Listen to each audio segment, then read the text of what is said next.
DW correspondent Terry Schultz attended an exclusive NATO briefing late yesterday and gave us this debrief of what was said. So what I've been told by this Western intelligence source is that they very much fear that if the pace of the invasion continues as it has up until now, that Kiev could be encircled and fall to the Russians within 24 hours. Of course, I mean, that is not a 100% certain assessment, but this is what it looks like now from the success that the Russians have had in taking over the country all the way to the capital. They now control, this official says, all of Ukrainian airspace. They control both the military and the civilian airport in and near Kyiv. So this, of course, is a very, very key asset for the Ukrainian government that has been lost. This official also fears that that Putin does intend to go all the way into the capital and try to remove President Zelensky and replace him with a puppet president that would carry out Moscow's wishes. So the assessments are very, very dire at the moment. NATO is not going to go in and join the Ukrainians side by side in this combat.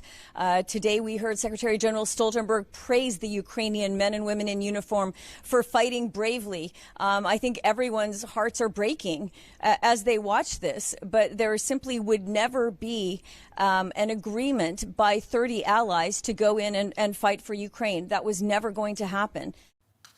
Yulia Yoja is an expert on European security analyst and a former advisor to the Romanian government. Yulia, thanks for joining DW. Now, NATO has stressed over and over, you heard it there again from Terry Schultz, that they will not be putting boots on the ground in Ukraine.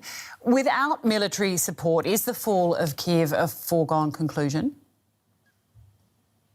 I'm not sure about that. I guess it depends on how we define the fall. We have had news, indeed, that President Zelensky and his family are on the top of the kill list of Russia. But even if an attack on high-level officials in Ukraine from Russia would succeed, that would not mean that Kyiv would fall. It would mean that there will be civil war. What do you think Putin's end game is then? I mean, many have speculated, President Biden included, that Putin has plans to restore the former Soviet Union. Do you think there's any truth to that? I think there's more than that. And I think people across Eastern Europe, in Ukraine and beyond, have known this for a long time. I think it's other parts of Europe and the transatlantic space that have been grappling with this reality and didn't want it to be true. We've seen Russian military aggression in the early 90s against Moldova, against Georgia. We've seen it again against Georgia in 2008. We've seen it in 2014 in Ukraine, and now again. And if we're looking back at the so-called demands that Russia has made to NATO and the United States, they included 3 points which reveal that there's no doubt about Russia's intentions. One is Ukraine not joining NATO. The second one is the withdrawal of military capabilities of the United States from Eastern European countries, members of NATO. And the third one, most importantly, is the reversal of NATO membership to all members of NATO that joined after 1997. So I guess at this point, we have confirmed from Russia that it's not just the Soviet Union, it's more than that. It's Central and Eastern Europe. There must be a lot of fear then in the region. Are countries in the region, particularly those other former Soviet states, preparing for an escalation beyond Ukraine?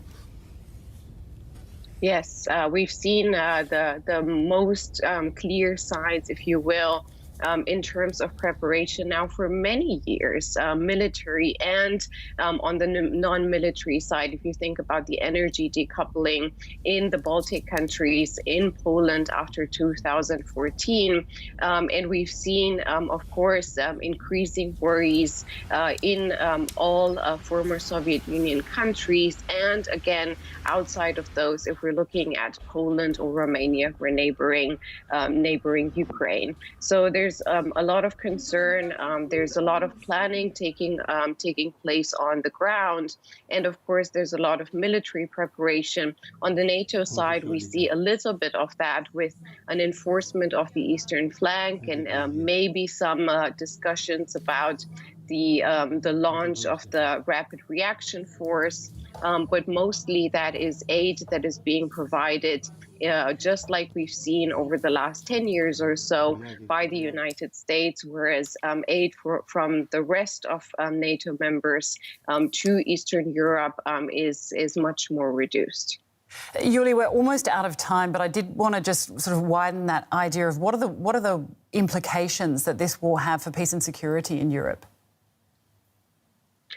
Well, I think at this point, even though, again, it's hard to grapple with reality, since yesterday we have seen that Europe is being bombed. We haven't seen that in a long time, and it begs a lot of questions. If we think back at the former Yugoslav wars, Europeans have said this is the hour of Europe and have failed to keep their promise of European security and European peace on the continent, then without American help.